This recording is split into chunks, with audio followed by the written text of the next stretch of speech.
Thank you. Today's talk is the last in a series that have been based on the book by Louise Hay, You Can Heal Your Life.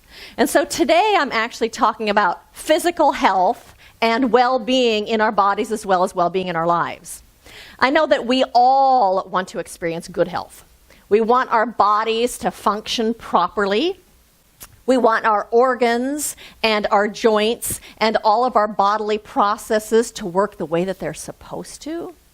We want to be pain-free, and we want to move with ease. Anybody in this room want that? Yeah, absolutely. And in addition to that, I know that we all want to experience well-being in our bodies, but we want to experience well-being in our lives. We want to have well-being in our relationships and in our places of work and at home and as we move throughout our lives. Surprisingly, the same exact principles support physical health and well-being that support a life of well-being. Fertile ground, the same principles create fertile ground for that. And so, has anybody in here ever heard of the relaxation response? No, I think most of us know about the relaxation response and the stress response.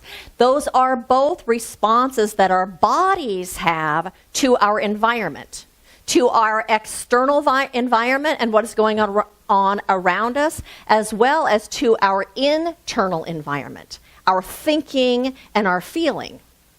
And so one of the great examples is to imagine that you're out in your garden in the evening and the light is low and you step on the garden hose and you think that it's a snake, and so what happens?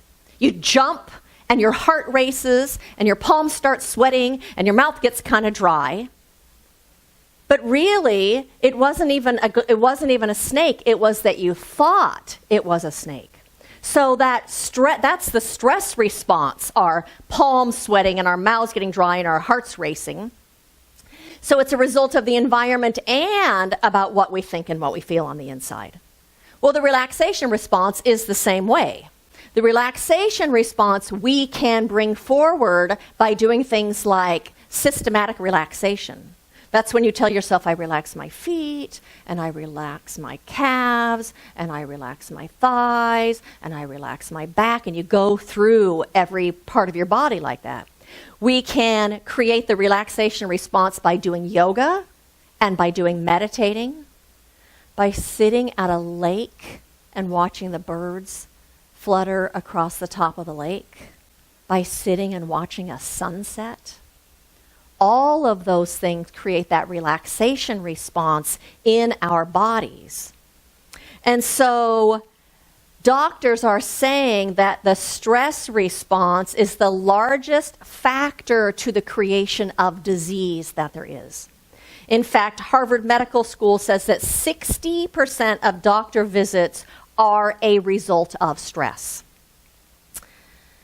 So there's a quote that comes out of Harvard Medical School, except I don't have it here, which is interesting.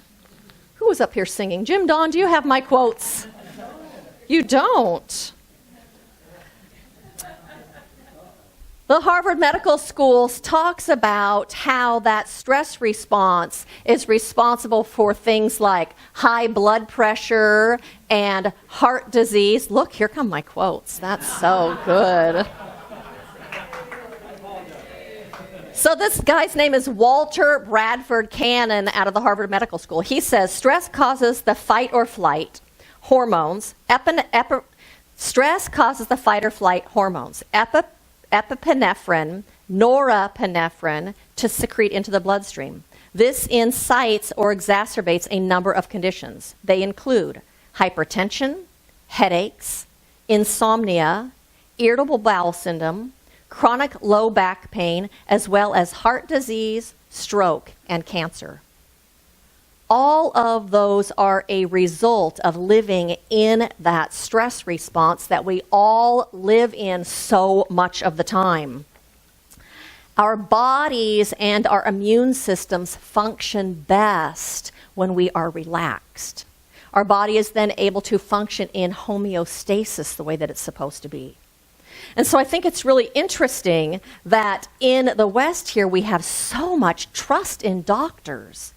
Because really, doctors do not, for the most part, Western doctors, address the cause of disease. All they do is address the symptoms, which is the effect of the disease. And so Louise Hay, in her book, You Can Heal Your Life, says, incurable only means that we have to go within to find the cure. So our environment plays a role in that stress, like having overly busy schedules, like being somewhere where there is a lot of noise, like driving in traffic.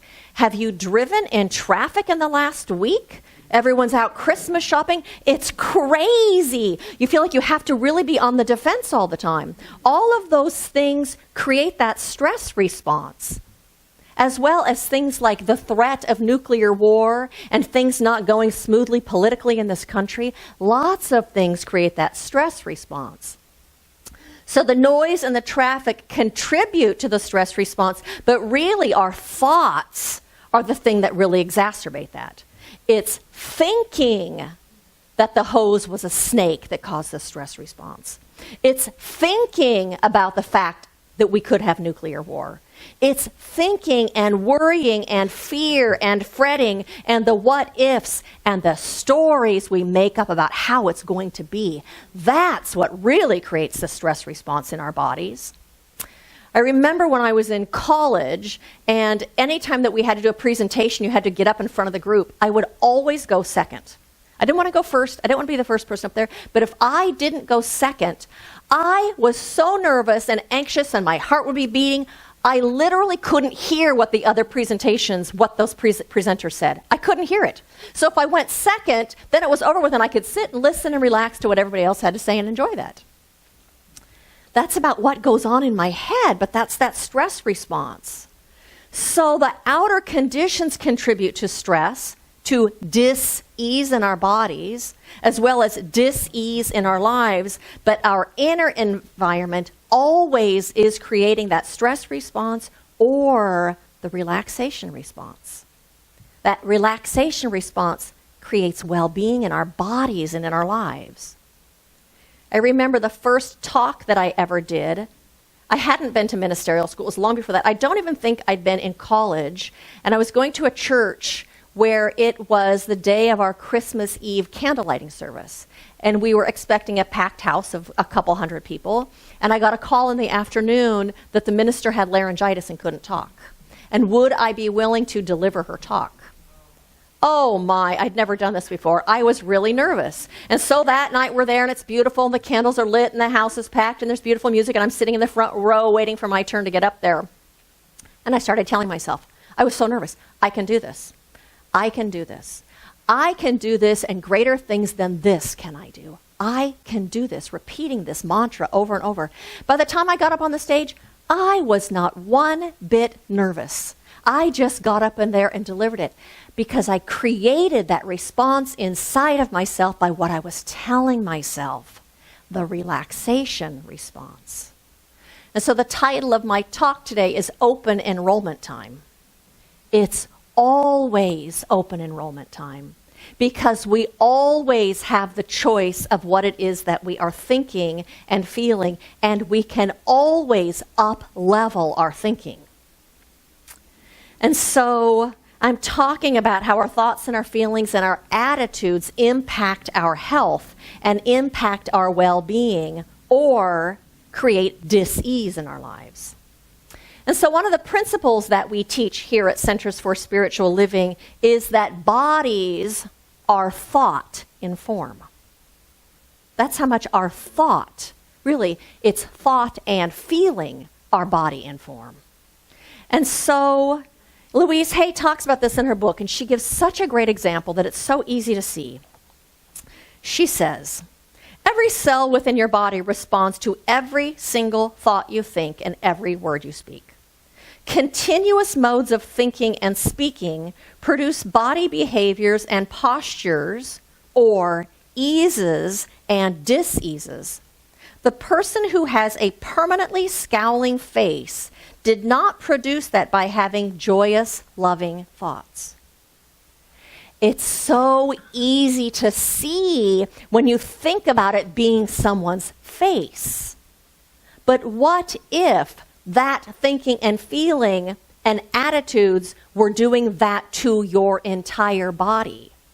What if your thinking and feeling and attitudes were affecting your neck? What if they were affecting your back? What if those thoughts and feelings were affecting your knees and your heart and your digestive system and your weight and your overall health? All of you. They are. We just don't see that clear connection because we can't see it, like you can see this permanent scowl on someone's face. That is what they mean by the mind-body connection. I heard Deepak Chopra talking recently, and he said there is no such thing as the mind-body connection. It's all one. It's not a connection. Your consciousness permeates everything. Your consciousness permeates every single cell in your body. Your consciousness permeates your relationships and your place of work. Not does it just permeate it, but it goes before you into everything that you do. You take that consciousness with you, and it affects everything. So here's the thing. The more that our thoughts and our feelings are aligned with that divine nature, the more our thoughts and our feelings are aligned with love and with peace, the greater our health and well-being will be. Our health, our physical well-being, as well as our emotional well-being. And so I'm going to talk about 3 attitudes that we tend to carry with us that do not support health and well-being, but instead create dis-ease in our bodies as well as dis-ease in our lives. The first one is anything that is unlike love. Any thoughts and feelings that we carry that are unlike love create dis-ease in our lives. That means things like feeling guilt, thinking that we are somehow bad and wrong and defective and that there's something wrong with us and we're somehow not enough. Those are not thoughts of love. Feeling that we are not lovable and that we're not worthy. Feeling those feelings and thinking those thoughts cuts us off from God. God's nature is love and peace and wholeness and beauty and magnificence. And when we are thinking we are other than that, we are cutting ourselves off from that experience and cutting ourselves off from that flow. The second thing that creates dis-ease in our lives and in our bodies is non-forgiveness. Our unwillingness to forgive and to let go of resentment and to let go of anger and to let go of hurt. Because again, we are removing ourselves from that which is godlike. And the third one is fear. Feeling fear and thinking that we are not safe, that we're not going to be okay, that things aren't going to be okay, when we are not trusting the process of life, when we are not trusting God, when we are not trusting that love intelligence of the universe that is always right where we are, all around us and within us. When we're not in trust, but instead we are in fear, we are removing ourselves from that presence. And so all 3 of those things, guilt and non-forgiveness and fear, cause that stress response, right? And they all remove us from that experience of oneness with Spirit. They remove us from experiencing the nature of God as our own very spiritual essence, the very essence of who we are. We are removing ourselves from omnipresent good when we are in fear and unforgiveness and whatever is unlike love. When we are God-like in our thinking, then we create an avenue for health and well-being. We create an avenue for ease in our body and ease in our affairs. In John 1:4-16, it says that God is love. And whoever lives in love lives in God and God in them. When we are in love towards ourselves and towards others, then we are living in God and God can live in us. And so that first one, love, means when we treat ourselves and others with love, then we are in alignment with the divine. When we are kind and caring and compassionate towards others, but towards ourselves also. When we encourage ourselves instead of berating ourselves and giving ourselves a hard time and making ourselves wrong. We are in alignment with love when we let go of guilt and of shame. And instead we recognize that we all make mistakes. That's part of being a human being. And making mistakes is part of the way we learn. And it's part of the way we grow. We can just allow ourselves to know whatever mistakes we've made helped us grow and helped us learn so we can let ourselves off the hook. And so in this class, You Can Heal Your Life that we've been doing, one of the things that Louise Hay has been having us do through the entire 8-week class is to use the affirmation, I love and approve of myself. Not just once a day. She's encouraging us to do it 100 times a day. And so will you say that after me? I love and approve of myself. I love and approve of myself. Let's say it again. I love and approve of myself. And one more time. I love and approve of myself. And not just have we been saying it, but we've also been saying it into a mirror, looking into our own eyes and saying, I love and approve of myself. Can you feel your body kind of relax when you do that? I love and approve of myself. Whew. When I first started this path, that book, You Can Heal Your Life, was the very first book I ever read. And I remember using that affirmation a lot and the relief that I felt from using that. Any time that I was comparing myself to someone and feeling like I somehow didn't measure up, I love and approve of myself. Anytime that I was feeling anxiety about doing something new that I'd never done before, and what if I didn't do it good enough? What if I didn't do it right? I love and approve of myself. Any time that I had fear of not being enough, I love and approve of myself. It's amazing the shift that creates inside of our bodies and inside of our thinking, and enables us to let go of the panic and the worry and the fear and the measuring ourselves against other people. And so the second avenue that we can use to create health and well-being is a willingness to forgive. To forgive ourselves and to forgive other people. That means to just let go of the past. And like I said, to know that whatever happened in the past, actually, in the big picture of your life, was for good, as well as the other person, because there's always something to learn. There's always something to gain. There's always a way of stepping into your own greater beingness through those mistakes that happen. So you can embrace what it was that there was to learn and then move on. You know, in Genesis 50:20 it says, what man intended for evil, God intended for good.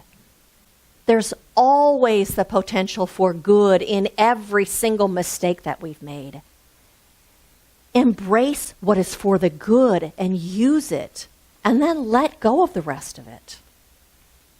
And the third and last one is the way to create an avenue for health and well-being is trusting life, trusting God, trusting that infinite presence that is so much bigger than we are, that is the intelligence of this universe. To trust that we are led and that we are guided and that we are safe. To trust that God, love, is right at the center of our lives and the center of everything we're doing. To trust that we are never alone. And so Louise Hay in her book has a list of physical ailments and their probable causes or possible thinking that created them, and as well as a new thought pattern. And so I'm going to share them with you, and I'm going to have you do the affirmation part with me. And so she says, the problem of aches, the probable cause for aches, is a longing for love and a longing to be held. And so the affirmation is, I love and approve of myself. Will you say that? I love and approve of myself. I am loving and lovable. I am loving and lovable. The probable cause of addictions is running from the self, fear, not knowing how to love yourself. The affirmation is, I now discover how wonderful I am. I now discover how wonderful I am. I choose to love and enjoy myself. I choose to love and enjoy myself.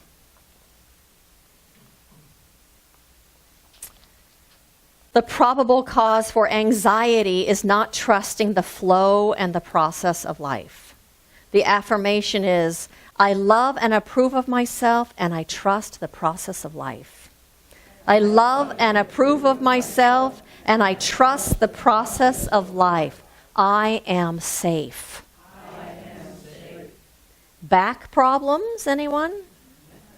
Represents the support of life. I know that life always supports me.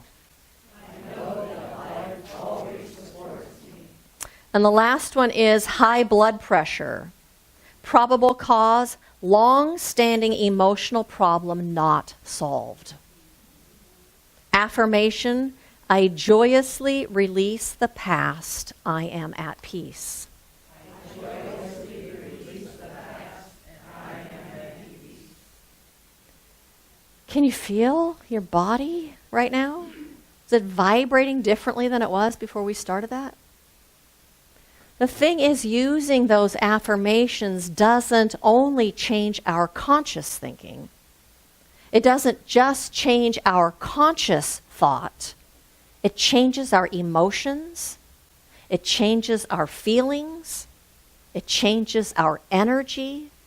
It changes our vibration. As we continue to use them, it changes our subconscious thinking so that we are carrying that with us all the time. They create the relaxation response. And they open us to the good, the infinite good of God that is right where we are. We use those affirmations and we align ourselves with the good, which is heaven that we chose at the beginning of the service. I'm choosing heaven today by being kind and loving to myself. I'm choosing heaven today by forgiving myself and others, by acting and being in the energy of love, by trusting God. I'm choosing heaven in my life. And so my invitation to you this week is to love yourself and others. My invitation to you is to release any long-standing resentment that you've been carrying with you. To let go of long-standing anger and unforgiveness so that you can be free. It frees you. Then you can be free and open and in alignment with the harmony of the universe. Be willing to let go of the past. Be willing to let go of your stubbornness. Be willing to let go of your inflexibility. Trust life and trust God. Trust that love of the universe. Trust that intelligence that it exists inside of everything and that exists inside of you. And so I'm going to actually close with something that Ernest Holmes says in Living the Science of Mind. He says, the belief that we do not have the ability to heal arises out of the mistaken idea that our power does the healing or that the intellect does the healing. All that the will and the intellect could do is to behold or watch the process. He goes on to say, there is but one healer. This is the Spirit of truth. There is but one life principle. That is God in us. There is but one final law. This is the law of good. There is but one ultimate impulsion. That is the impulsion of love. And so blessings to all of you on this path of awakening and of giving way to your own spirit and to that divine presence within you that is seeking nothing other than to unfold itself in its fullness in you and through you. So blessings to all of you.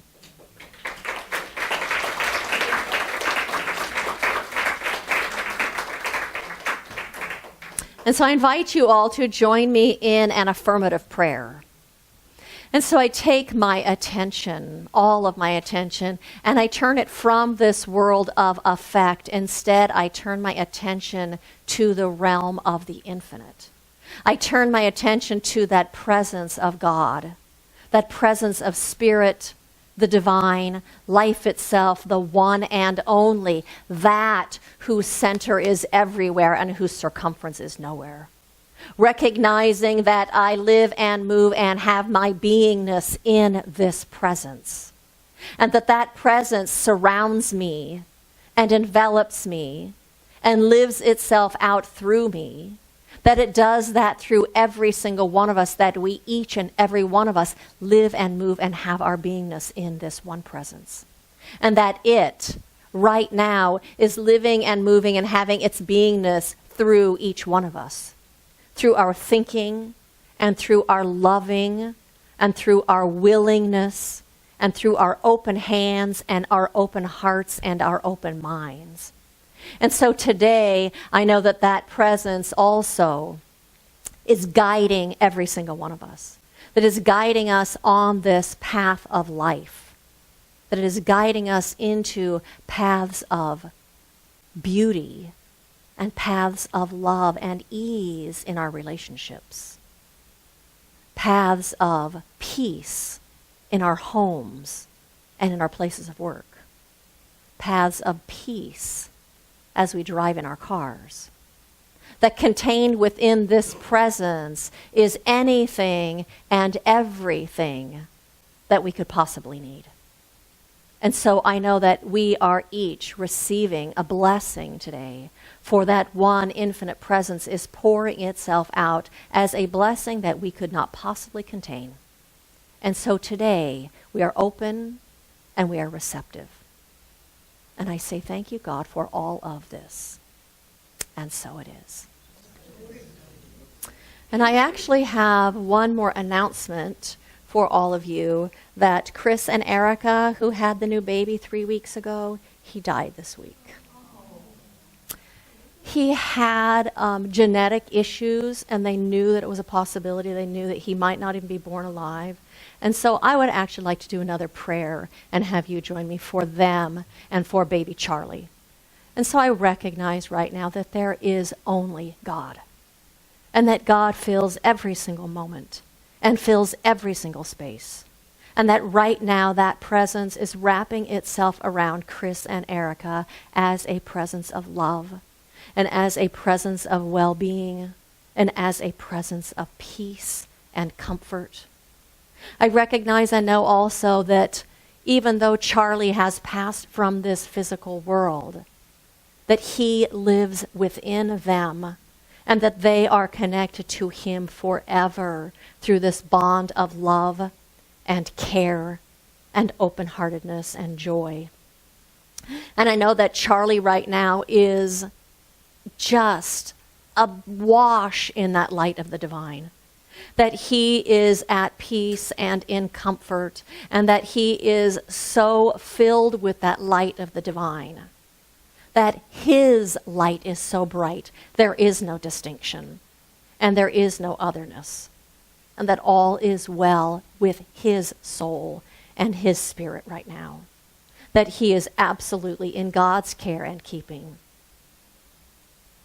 And I speak this word just for that entire family, knowing peace, knowing that hands reach out and that arms embrace and that healing is happening even in the midst of what feels like grief, and that truly all is well with them and all is well with Charlie.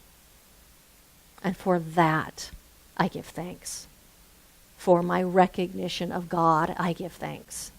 For my knowing that this is the truth, I give thanks. And I release this prayer, and I let it be, and I say, and so it is. Mm-hmm.